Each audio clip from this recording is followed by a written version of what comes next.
আসসালামু আলাইকুম। Welcome back to my Naba Islam kitchen. আমি তাসমিম। কেমন আছেন সবাই? আশা করি অনেক অনেক ভালো আছেন। আমিও আলহামদুলিল্লাহ অনেকটাই ভালো আছি। আজকে আমি আপনাদের সাথে শেয়ার করতে চলেছি কিভাবে আপনারা চিংড়ির মালাইকারি তৈরি করবেন, তাও আবার অল্প উপকরণ দিয়ে একদম সহজ পদ্ধতিতে কিভাবে আপনারা চিংড়ির মালাইকারিটি তৈরি করবেন। একদম অনুষ্ঠান বাড়ির মতো স্বাদের কোনো রকম হেরফের হবে না। তো এই ভিডিওটি না টেনে সম্পূর্ণ দেখার অনুরোধ রইল, যাতে আপনারা খুব সহজভাবে এই রান্নাটি করতে পারেন। কথা না বাড়িয়ে চলুন দেখে দিচ্ছি কিভাবে এই রান্নাটি করবেন। প্রথমে আমি এখানে একটি মিক্সিং বোল নিয়েছি। তো এখানে আমি 250 গ্রাম গলদা চিংড়ি মাছ নিয়েছি। খেয়াল করেছেন নিশ্চয়ই, আমি কিন্তু একদম এটার মাথাটা ফেলে দিয়েছি, কিভাবে আমি কেটেছি এবং পাগুলোও একদম বড়গুলো ফেলে দিয়েছি।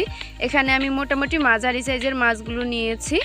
তো এখন আমি কিছু ইনগ্রেডিয়েন্টস অ্যাড করছি। তো এখানে দিয়েছি আমি এখানে হাফ চা চামচ লবণের গুঁড়া, দিয়েছি আমি মরিচ গুঁড়া আর হলুদ গুঁড়া হাফ চা চামচ করে দিয়ে দিচ্ছি। আমি এখানে এক ফালি লেবুর রস নিয়েছি, প্রায় এখানে 3 চামচের মতো হবে। তো এখানে আমি দিয়ে দিচ্ছি পুরোটাই। আর খেয়াল রাখবেন, এটা কিন্তু 10 মিনিটের জন্য ম্যারিনেশনে রেখে দিতে হবে। তো আমি একটু হাতের সাহায্যে এগুলো একটু মিক্স করে নিচ্ছি। এই 10 মিনিট ম্যারিনেশন রাখার জন্য কিন্তু মশলাটা ভিতরে ঢুকে যায় আর এই চিংড়িটার স্বাদটা অনেকটাই বেড়ে যায়। তো এখন আমি 10 মিনিট পর ফিরে আসলাম কিচেনে। দেখুন আমি একটি কড়াই বসিয়ে দিয়েছি আর এটা আমি মিডিয়াম হিটে তেলটা গরম করে নিচ্ছি। একদম হাই হিটে করতে হবে না, নয়তো চিংড়িটা একদম বেশি পুড়ে যাবে। তো আমি মিডিয়াম হিটে 1 থেকে 1.5 মিনিট উল্টে পাল্টে এই চিংড়ি মাছগুলো ভেজে নেব। এটা কিন্তু খুব শক্ত করে ভাজা যাবে না, তাহলে খেতে ভালো লাগবে না। দেখুন 1 থেকে 1.5 মিনিটের মতো আমি এটা ভেজে নিয়েছি। আমি এটা উল্টে দিয়েছি। একটা সাইড মোটামুটি আমি 30 থেকে 40 সেকেন্ডের মতো এটা ভেজে নিলে হবে। তো এখন আমি উঠিয়ে নিচ্ছি। আমি এখানে 2টি লেয়ারে মাছগুলো ভেজে নিয়েছি। একটা লেয়ার হইতে কিন্তু আমি 1.5 থেকে 1.25 মিনিটের মতো সময় নিয়েছিলাম। দেখুন এইভাবে আমি একটু লালচে করে ভেজে নিয়েছি। তো একই তেলে এখন দিয়ে দিচ্ছি আমি এখানে কিছু পেঁয়াজ কুচি। তবে আপনারা চাইলে এখানে পেঁয়াজের পেস্ট ব্যবহার করতে পারেন, কুচিটা একটু পরিমাণে কম দিয়ে। তো আমি এখানে পেস্ট ব্যবহার করলাম না, এখানে আমি বড় সাইজের 2টি পেঁয়াজ কুচি করে নিয়েছি। দিয়ে দিচ্ছি কিছু মশলা। এখানে আমি নিয়েছি রসুন 1 চা চামচ, জিরের পেস্ট দিয়েছি এখানে আমি হাফ চা চামচ, আদার পেস্ট দিয়েছি আমি 1 চা চামচ, আর গোলমরিচের পেস্ট দিয়েছি এখানে হাফ চা চামচের থেকেও কম, যেহেতু এখানে আমি 250 গ্রাম চিংড়ি মাছ নিয়েছি। তো এই পরিমাণ মশলাটাই আমার লাগছে। দিয়ে দিচ্ছি এখানে আমি হলুদ গুঁড়া হাফ চা চামচ, মরিচ গুঁড়া হাফ চা চামচ, আর লবণ দিয়েছি আমি হাফ চা চামচ। অবশ্যই লবণটা আপনারা স্বাদ বুঝে খেয়াল করে দিবেন। তো এখানে আমি যেহেতু আগেও চিংড়ি মাছগুলো ভাজার সময় ম্যারিনেশন করার সময় হলুদ হাফ চা চামচ করে দিয়েছি, তো এখানে আমি বাকি হাফ চা চামচ দিয়েছি। দিয়ে দিচ্ছি এখানে আমি 1 বাটি মিষ্টি দই নিয়েছি এখানে আমি। তবে আপনারা চাইলে টক দই দিতে পারেন, তবে এখানে চিনি অ্যাড করতে হবে 2 চামচ।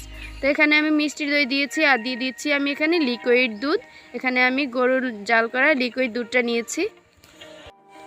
এই পর্যায়ে দুধটা দিয়ে কিন্তু অনবরত নাড়তে থাকতে হবে, নয়তো এটা একদম দলা পেকে যাওয়ার সম্ভাবনা থাকবে।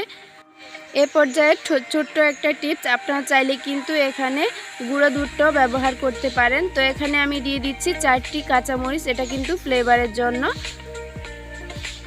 তো দিয়ে এখন আমি ঢেকে দিচ্ছি 2 থেকে 3 মিনিটের জন্য। প্রায় এটা আমি ফুটে আসলে এখন দিয়ে দিব চিংড়ি মাছগুলো। মোটামুটি এই মশলাটা আর ঝোলটা ফুটে এসেছে। এখন আমি দিয়ে দিচ্ছি আগে থেকে ভেজে রাখা চিংড়ি মাছগুলো। এখানে কিন্তু আমি লেবুর রস চিংড়ি মাছে অ্যাড করেছি। আপনারা যদি এখানে লেবুর রসটা না অ্যাড করতে চান, তাহলে অবশ্যই এখানে টক দই ব্যবহার করবেন। তো এই চিংড়ি মাছগুলো দিয়ে আমি 1 থেকে 1.5 মিনিটের মতো ভালোভাবে নেড়ে চেড়ে নিয়েছি। এখন আমি আবারও ঢেকে দিচ্ছি। এখন আমি 5 মিনিটের মতো এটা ফুটিয়ে নিয়েছি আর আমি এটা চুলাটা অফ করে দিচ্ছি। আমি 10 মিনিট পর একটু সার্ভ করে দেখিয়ে দিচ্ছি এটা কতটা পারফেক্ট হয়েছে। খেয়াল করেছেন নিশ্চয়ই, এখানে কিন্তু একদম বাড়তি কোনো রকম উপকরণ লাগেনি, আমি বাড়তি মশলা ইউজ করিনি।